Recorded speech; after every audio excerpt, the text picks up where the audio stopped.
Assalamualaikum. Hope you all are fine and doing well. Welcome back to my channel, and here I am with a new video which is on our lecture number 2, which is on topic hair. Hair का मतलब क्या होता है यहाँ, ठीक है। पहला जो टॉपिक था वो हमारा इंट्रोडक्शन पे था, and the second topic is on here, ठीक है। इसको हम हेयर पढ़ेंगे। ये वाला हेयर और बाल वाला हेयर सेम प्रोनाउंसिएशन है, ठीक है। इसके बाद हम जो है वो बहुत सिंपल है, इसका जो बहुत ज़्यादा सिंपल है। बस क्या होता है कि हमें ये हमारी थोड़ी वोकैबुलरी को स्ट्रॉन्ग करता है। बहुत ज़्यादा प्रॉब्लम हो तो फिर आसानी हो जाती है आगे जाके, और ये आप किसी भी जगह को डिफ़ाइन करने लगे या फिर किसी रूम को या फिर किसी भी जगह को, तो ये स्ट्रक्चर आपके लिए बहुत ज़्यादा यूज़फुल हो सकता है। Let's get back to the topic, ठीक है। पहले आपने ये एक लाइन कहनी, I want to tell you about this room that here is a table in this room. तो here is a table in this room, ये जो जुमला है ये आप अलग से इसको जो है ना यूज़ करेंगे, लाइक अलग से इसको बनाना है। ये स्ट्रक्चर आप पूरे इसको रेडी करते जाएंगे इस जुमले को, ठीक है। ये वाली जो लाइन है ना ये बहुत ज़्यादा ही यूज़फुल है, बस इसको आपने अपने जहन में रखना है कि मैंने इसको इसी तरीके से कहना है। Let me zoom the screen, ठीक है। I want to tell you about this room that here is a table in this room, here is a chair in this room.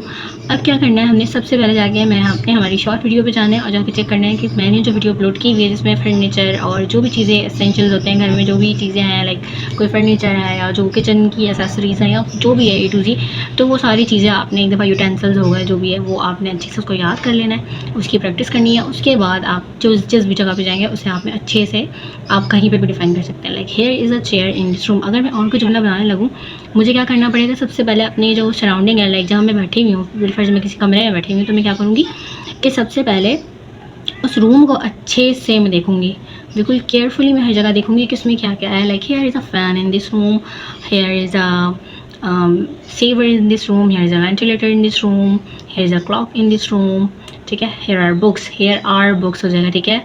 जब ज़्यादा चीज़ें होंगी तो आप क्या कहेंगे, here are books in this room। इसी तरीके से हम कह सकते हैं कि here is spray in this room, here is a laptop in this room, here is a pen in this room. यानी कि each and everything you have to say carefully about that and just speak confidently, speak करते जाएँ, छोड़ें। अगर कोई गलती हो भी रही है so just let it go, let it happen. कुछ भी होता है होने दें, बस आप अपनी स्पीकिंग पे फोकस करें कि मैं बोल रहा हूँ या बोल रही हूँ। शुरू में होगा, प्रॉब्लम होगी, बहुत सिंपल स्ट्रक्चर है और यही आपकी बेस बनाता है, ठीक है। इंट्रोडक्शन के बाद हेयर का जो सिंपल सेंटेंस का टॉपिक जो हम करवाते हैं वो इसीलिए करवाते हैं ताकि शुरू में कोई कंफ्यूज ना हो। मैं डायरेक्ट आपको टेंसेस में नहीं लेकर आ रही क्योंकि ये आपके थोड़ा कॉम्प्लिकेटेड हो सकता है, तो हम उससे पहले बस इसको हम देखेंगे, ठीक है। बहुत ज़्यादा सिंपल है। आई होप कि आपको ये चीज़ समझ आ गई होगी। मैं थोड़ी सी इसमें मज़ीद एग्जांपल्स को ऐड करती हूँ ताकि आप लोगों को मसला ना हो कोई भी, ठीक है।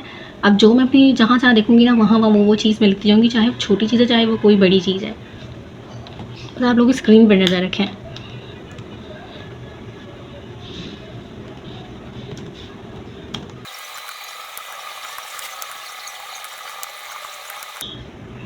अच्छा जी, यहाँ पर जो है वो मैंने थोड़ी सी 2 एग्जांपल्स लिख दी हैं। Sorry for the typing mistake, थोड़ी सी प्रॉब्लम है, मैं काफ़ी अर्से टाइपिंग नहीं की इस वजह से।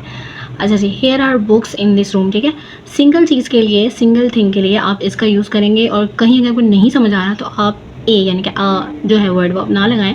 हेयर इज़ भी कह सकते हैं, इज़ प्राइमेट। बाद में हम इस आर्टिकल वाले टॉपिक पे जाएंगे और उसको क्लियरली समझेंगे, बट शुरू में आपको बिल्कुल इतना पॉलिश हर चीज़ करने की ज़रूरत नहीं है। आप बस फोकस करें कि मैं किस तरह सेंटेंस को स्ट्रक्चर में फुली तौर पे जो है उसको लिख सकता हूँ या लिख सकती हूँ। तो ये आप लोग लेज़ी रहेगा, स्ट्रेस लेके कोई भी चीज़ नहीं सीखनी है, बिल्कुल ईजी होकर हर चीज़ करनी है और साथ साथ इस जर्नी को कायम रखेंगे तो इंशाल्लाह हो जाएगा।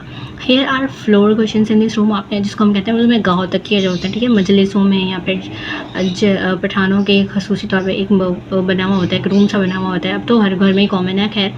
तो हम उसे कह सकते हैं here are floor questions in this room, ठीक है। एक कोने में अक्सर लोगों ने लगाया होता है, हमारे घर में भी है, तो उसको हम फ्लोर वास कह सकते हैं, ठीक है। वो भी फ्लोर वास है। और इसके अलावा भी स्ट्रिंग कर्टन्स होते हैं, वो जो जिसको झालर कहते हैं, ठीक है। तो ये कुछ चीज़ें हैं जो कि आप लोगों को मतलब जैसे जैसे आप देखते जाएंगे ना चीज़ों को, आपके जहन में वोकैबुलरी आती जाएगी कि अच्छा तो ये वोकैबुलरी है, ये इस तरीके से है। जितनी अच्छी आपकी वोकैबुलरी होगी उतनी अच्छी तौर पे आप इंग्लिश बोल सकेंगे इंशाल्लाह। तो बस आपने जो है साथ रहना है और कोई टॉपिक आपके जहन में हो जस्ट लेट मी नो, और मेरी पूरी कोशिश होगी कि मैं उस चीज़ को कर सकूँ, मैं वीडियो बना सकूँ। It's quite hard for me, मेरी रूटीन बहुत ज़्यादा बिजी है, but I do it for you इंशाल्लाह। बस आपने सिर्फ प्रैक्टिस करनी है, किस तरीके से करनी है। I want to tell you about this room and there that here is a table in this room, here is a chair in this room, here is a fan in this room, here is a prayer mat in this room, here are books in this room, here are floor cushions in this room, here are curtains in this room, here are string curtains in this room, here is a clock in this room, here is a fan in this room, ठीक है। Here's a saver in this room, here's a bag in this room, here's a laptop bag in this room. Alright, here is a stand fan in this room, here are doors in this room, here are windows in this room, here is a rod in this room. इसके अलावा हम कह सकते हैं here is a kid in this room, here are decoration pieces in this room, here are flower in this room, here are vases in this room, here is a fridge in this room. ठीक है, जिस room में आप मौजूद हैं आप उस room में जाके सॉरी जिस रूम में आप मौजूद है उस रूम की सारी चीज़ों को आपने गौर से देखना है और फिर इसके बारे में लिखना है और बोलते जाना है. प्रैक्टिस लाजमी है, सिर्फ लिखना नहीं है. लिखने के ऊपर तो 20% बढ़ के, बोलने के ऊपर 80% बढ़ के. ठीक है, तो आपने इसकी प्रैक्टिस करनी है. प्रैक्टिस करें और मुझे अपना वर्क लाजमी सेंड करें. टेक केयर, अल्लाह हाफिज़, अपना बहुत बहुत ख्याल रखें. बाय.